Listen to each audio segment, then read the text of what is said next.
यह ऐतिहासिक गाथा है गुप्त वंश का।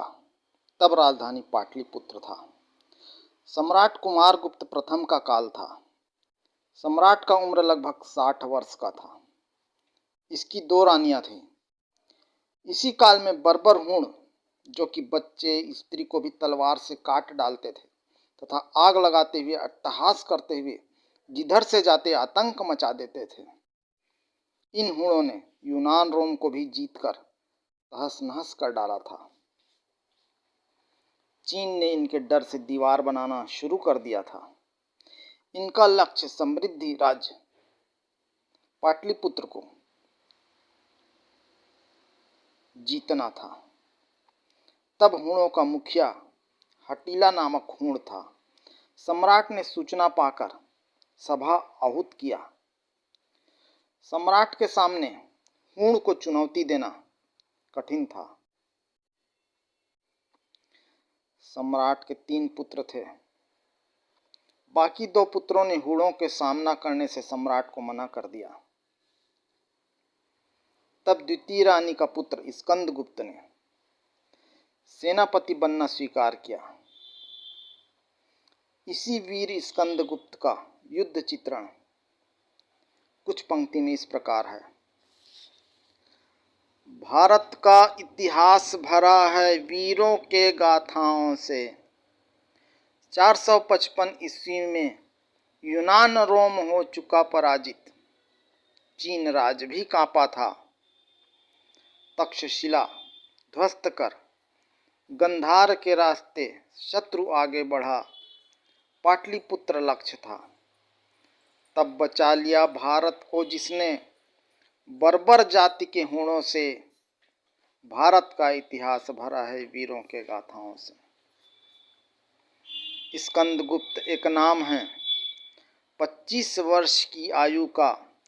शत्रु आक्रमण सूचना पर राजसभा अकुलाया था। स्वयं बना सहमत सेनापति। राजपिता के चिंता से भारत का इतिहास भरा है वीरों के गाथाओं से। तिलक शौर्य का लगा भाल में राजा ने भेजा रण में। 2 लाख की सेना देकर विरुद्ध जीतने 3 लाख की सेना से। भारत का इतिहास भरा है वीरों के गाथाओं से। अद्भुत शौर्य का किया प्रदर्शन क्षत्रिय राजपुत्र ने। तिलक भांति चिन्हित ललाट जब वज्र शरीर बना दर्शन। शत्रुहूण पर वार हुआ द्रुतगामी गति से। भारत का इतिहास भरा है वीरों के गाथाओं से। वह श्रेष्ठ धनुर्धर घुड़सवार दोनों हाथों में ले तलवार। करता शत्रु पर विकट प्रहार। बिना किए विश्राम जीत के पहले नहीं विराम। युद्ध वीर भाव से। भारत का इतिहास भरा है वीरों के गाथाओं से। समरभूमि में रण तांडव कांप उठे बर्बर शत्रु। फिर हुआ नाश उस रुद्र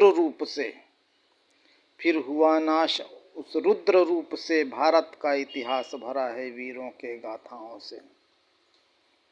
छिन्न विछिन्न कर शत्रु पराजित दिखा इंद्र साम्राज्य कुमार।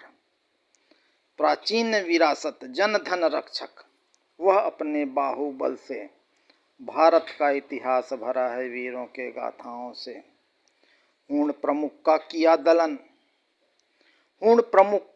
दलन धरा पांव जब सीने में। गूंज उठा जय विजय वीर का तीव्र ध्वनि के तेज से। भारत का इतिहास भरा है वीरों के गाथाओं से। होणिहार का अपभ्रंश औणिहार वह युद्ध क्षेत्र है। राजधर्म इस विजित पुरुष ने सिद्ध किया। भारत भूमि को मुक्त किया वह प्रबल वेग से। भारत का इतिहास भरा है वीरों के गाथाओं से। 100 राजाओं का स्वामी वह बना चक्रवर्ती महान। समृद्ध राज्य थे चारों ओर, करता शासन न्याय निपुणता से। भारत का इतिहास भरा है वीरों के गाथाओं से। महान पुत्र स्कंदगुप्त। महान पुत्र स्कंदगुप्त पाया उपाधि विक्रमादित्य। शिलालेख और सिक्कों में उसका इतिहास सुरक्षित है। शिलालेख और सिक्कों में उसका इतिहास सुरक्षित है। पृथ्वी को कंपित कर युद्ध में अपने दोनों भुजाओं से। भारत का इतिहास भरा है वीरों के गाथाओं से। शत शत नमन उस राजपुत्र को, शत शत नमन उस राजपुत्र को। प्रजा सुरक्षा हितकारी बन, अर्पित पूरा तन मन जीवन। निज विवाह का त्याग किया, दिव्य वीरता का परिचायक। दिव्य वीरता का परिचायक भीष्म धर्म परायण से। भारत का इतिहास भरा है वीरों के गाथाओं से। भारत का इतिहास भरा है वीरों के गाथाओं से। धन्यवाद।